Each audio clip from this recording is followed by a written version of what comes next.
Anthony Frisina, host here at the Disability Channel, and I'm here with Cristina Geissler, Executive Director of the Concession Street BIA. Cristina, how are you? Good, how are you? Very good, thank you. So, as you know here, we're bringing the Disability Channel and the employment programs to Hamilton, Ontario here, and we're going along the lines of ensuring that people with disabilities continue to have a voice and to be more employable. And I'd like you to speak to that to the BIA perspective. Yeah, absolutely. I mean, from a BIA, so we're the Concession Street BIA Business Improvement Area. So I represent a membership of businesses up on Concession Street.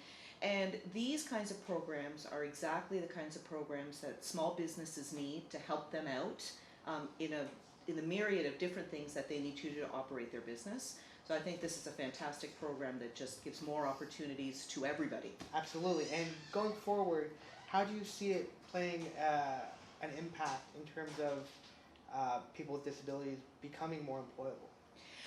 Well, it gives them an opportunity to offer their services in not just what you would expect in the traditional forms of employment. So it gives them an opportunity to potentially help small business owners with their social media platforms, with web development, when you're talking about small business owners, they are wearing 100 different hats. And as we know right now, in the middle of this global pandemic, they're running in a million different directions. So if there are employees that can help them alleviate some of the tasks that they need to do and give employment to people with disabilities, I think it's a win-win for everybody. Oh, absolutely. And what do you see this being in terms of going forward with the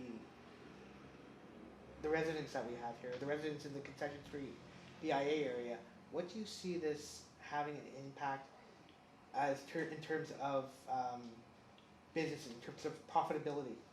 Well, we have always positioned all of our businesses as open and inclusive, open to all kinds of diversity. So about 5 years ago, we went through a road reconstruction. Our sidewalks have all been made wheelchair accessible. There's no steps to get in, up and off of curbs. We worked with the stopgap program with Mohawk College, so many of our businesses have ramps to get into storefronts. And this just adds another dimension of welcoming, inclusivity, and sometimes showing people with disabilities that they're not only the consumers, but also can be working as well for the businesses. So it's just a holistic approach to Absolutely. everything. It sounds like a win-win situation. Absolutely. In terms of working with the stopgap organization and getting all the ramps in place, Yeah.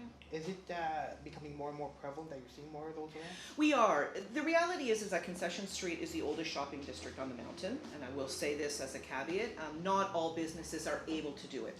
Sometimes with the clearway that has been designed, it encroaches too much into the clearway. We're talking about buildings that are over 100 years old, but where businesses have been able to incorporate ramps to make them accessible, they absolutely have, and we're seeing more and more of those. That's fantastic. And how can people get a hold of you? They can get a hold of us through any social media platform, through Facebook, Twitter, Instagram. Our handle is Concession BIA, and our website is concessionstreet.ca. Excellent. Well, Cristina, thanks so much for joining me today. Yeah, thanks for having me.